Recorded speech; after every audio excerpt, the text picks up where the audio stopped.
Fala aí, eu sou o Paulo do Responde Aí e hoje a gente vai ter um papo sobre vetor de point e intensidade. Para lá então?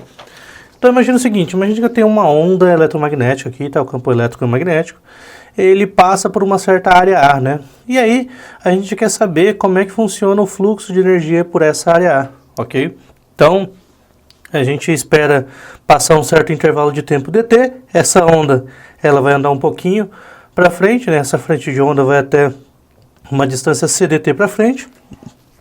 K, chapéu, é a direção de propagação, ok? E o nosso objetivo, nossa pergunta, na verdade, é qual é o fluxo de energia que passa por A por unidade de tempo, ok? Esse é o nosso objetivo. Vamos determinar ele então? Então vamos lá. Então imagina o seguinte, a gente pode partir da energia da onda eletromagnética, né? Então da energia da onda eletromagnética a gente consegue definir a densidade de energia, né? Então a densidade de energia é a derivada da energia da onda eletromagnética pelo volume, né? Então é uma densidade de energia volumétrica. E aí a gente consegue isolar o dU, fica o dV, ok? Só que para uma onda eletromagnética a gente sabe que a densidade de energia é ε0, o módulo do campo elétrico ao quadrado, ok? E esse campo elétrico é o campo elétrico da onda, ok? Então, se a gente substituir na nossa expressão, a gente tem essa expressão aqui, ok?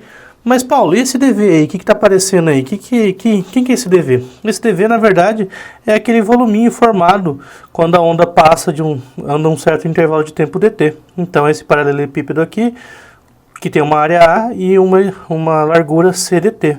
Então, nosso dV é dado por A vezes CDT. Quando a gente substitui, a gente obtém U, que é igual a ε0, E quadrado, AC e dt.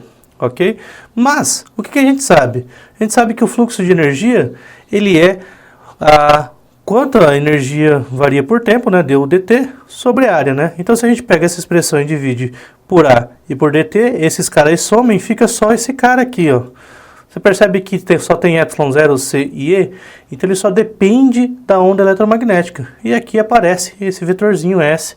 Esse vetorzinho S a gente chama de vetor de point, ok? Vamos continuar então. Então imagina o seguinte, eu quero estudar mais esse vetor de point, né? Então já que a gente mostrou ele em termos do campo elétrico, vamos usar uma equação aqui para ajudar a gente. A gente sabe que o módulo do campo elétrico, ele pode ser escrito em termos do módulo do campo magnético, assim, né? A partir dessa expressão. Então quando a gente pega essa expressão e substitui CB, então a gente faz o seguinte, a gente abre um E, um dos E's a gente substitui por CB, vai ter esse C quadrado aqui, só que esse C quadrado a gente pode substituir por μ0 e ε0, né? Que a gente mostrou que a velocidade da luz é dada dessa forma aí. Então, quando a gente substitui, a gente vê que o módulo do campo do vetor de point, na verdade, é EB dividido por μ0, ok? Maravilha, vamos continuar. Então, já que o vetor de point ele é um vetor, né?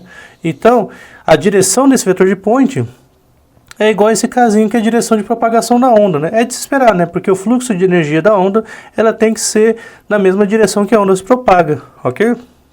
Só que a gente sabe que o campo elétrico e o magnético eles são perpendiculares. E o campo magnético é perpendicular à direção de propagação e o campo elétrico também. Então a gente pode escrever o nosso casinho como sendo E vetor B dividido pelo módulo de E vetor B. E aí a gente pode mostrar que esse E vetor B é, na verdade, só EB. Por quê? Porque o módulo do produto vetorial é EB seno de θ, seno do ângulo entre eles. Seno do ângulo entre eles é 90, então fica EB. E aí quando eu substituir esse EB com esse cara, eles se cancelam e aí eu obtenho que o meu vetor de point ele é E vetor B dividido por μ0, ok? Maravilha, vamos continuar então. Agora, vamos falar de intensidade, tá? A intensidade ele é o valor médio do nosso vetor de point, né? Então, em ondas eletromagnéticas monocromáticas, que é o que a gente trabalha, a gente tem que o campo elétrico e o campo magnético são funções cosseno, né? Que dependem do tempo, né? Então, como esse cara depende do tempo, o vetor de point vai depender do tempo. Por isso que é bom tomar o valor médio. Lembrando que o nosso módulo do vetor de point é E vezes B, então vamos multiplicar os dois e a gente aparece um cosseno ao quadrado aqui. Ok? Bora continuar então. Então, quando a gente toma o nosso valor médio para determinar a intensidade, o valor médio ele vai acabar ficando no cosseno, porque é a única parte que depende do tempo, ok? Tudo que é constante sai do valor médio. E aí, dá para mostrar que esse valor médio do cosseno é igual a meio, tá? Esse valor médio vai ficar igual a meio. E aí a gente substitui, vê que a intensidade ele é igual às amplitudes máximas do meu campo elétrico e do meu campo magnético, dividido por 2 vezes o μ0. μ0 é a permeabilidade do vácuo, ok? Bora lá então. A gente falou de intensidade, vamos falar agora de potência, né? A potência a gente vai utilizar o seguinte, a gente tem o nosso módulo vetor de point, que é 1 sobre A du dt. Porém, quem que é o du dt? É a própria potência, né? Desculpa. Então, eu consigo escrever o meu módulo vetor de point, na verdade, como sendo potência sobre área. E aqui aparece um símbolo diferente, que é o S perpendicular. A gente vai ver o que significa esse S perpendicular agora, ok? Se eu isolar a minha potência, eu tenho que a minha potência é igual a esse S perpendicular vezes a área. E aí a gente tem o seguinte, imagina que eu tenho essa área aqui, e aqui eu tenho o meu vetor normal, e aqui é o meu vetor de point, né? Ele faz um ângulo θ com esse vetor normal da área. Ok? O meu S perpendicular vai ser a projeção do vetor de point na direção do vetor N, ok? Então esse tamanho aqui, na verdade, é S cosseno de θ, ok? Só que S cosseno de θ eu posso expressar como sendo S produto escalar com o vetor normal, né? E o vetor normal vezes o vetor de área, vezes a área, vira o vetor de área, ok? Então, por uma superfície plana, a gente pode determinar a potência fazendo o produto escalar do vetor de point pelo vetor de área, ok? Maravilha. Mas e em superfícies gerais, o que acontece? Em superfícies gerais, a gente vai ter essa expressão, ela vai ser válida só localmente, porque só localmente vai ser igual a uma areazinha, né? Então a gente vai ter o vetor normal em cada ponto, aqui a gente vai ter o nosso vetor de point e fazendo um ângulo θ. Então essa expressão vai ser válida só localmente, né? Só um pedacinho da área. Então, já que eu tenho um pedacinho da potência relacionado com um pedacinho da área, o que a gente faz é integrar sobre toda a área, sabendo o vetor de point em cada ponto dessa superfície, ok? Agora, o vetor de point ele depende do tempo, então a potência também vai depender do tempo. E aí, o que é mais fácil para a gente fazer, quando a gente depende do tempo, é a gente tomar valor médio, né? Vamos tomar o valor médio da expressão. Então, tomando o valor médio da potência, acontece isso aqui, essa potência vai agir só sobre o vetor de point, né? E aí, no caso onde o vetor de point é paralelo a esse vetor de área, né? A gente tem essa situação aqui, onde S dA, e aí o meu valor a integral... Desculpa, o valor médio da potência vai ser a integral do meu valor médio do vetor de point, integral dA. E aí a gente tem o seguinte, em geral, o valor médio do vetor de point é constante sobre a área, sobre toda a área. Então a gente pode tirar ele da integral, e aí fica o quê?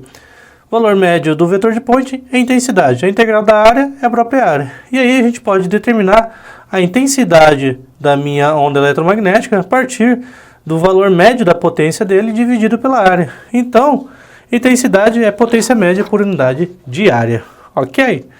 Tranquilo, né? Então, para a gente fixar essas ideias, vamos tentar fazer um exemplinho, né? Imagina o seguinte, imagina que você tem um vagalume emite luz com uma potência média de 40 watts. Pergunta, qual é a intensidade da luz emitida pelo vagalume a uma distância de 5 metros? Então, vamos fazer o seguinte. Passo 1, vamos entender o nosso problema. Então aqui no centro a gente tem um vagalume e a gente quer analisar em volta desse vagalume a uma distância de 5 metros, né? Então, como uma distância é a mesma distância, 5 metros em torno do meu vagalume, então isso aqui é uma casca esférica, ok? E a gente sabe que o vagalume é bem pequenininho, então ele emite ondas eletromagnéticas elas são esféricas também. Então o vetor de point na superfície, nessa distância de 5 metros, vai ter o mesmo valor, ok? E além de tudo, ele vai ser paralelo ao meu vetor normal, né? O vetorzinho da minha superfície. Então, se eu tenho que o meu vetor de point é paralelo ao vetor normal e ele é constante sobre toda a superfície, então a gente pode usar aquela expressão que a gente tinha, ok? E aí o que a gente faz? A gente só utiliza essa expressão aqui, que aí fica tudo mais fácil, né? Então, como a superfície é uma casca esférica, a gente tem que calcular a área, né? A área de uma casca esférica é 4π vezes o raio ao quadrado, o raio é 5 metros, então quando eu faço essa conta, eu descubro que minha área é 314,16 aproximadamente metros quadrados. E aí, como o enunciado diz que a potência média da luz emitida pelo vagalume é 40 watts, quando eu substituo esse valor nessa expressão, eu obtenho que a intensidade da luz do vagalume é alguma coisa aproximada de 0,13 watts por metro quadrado. É uma intensidade bem pequena, ok? Bom, esse vídeo te ajudou? Responde aí.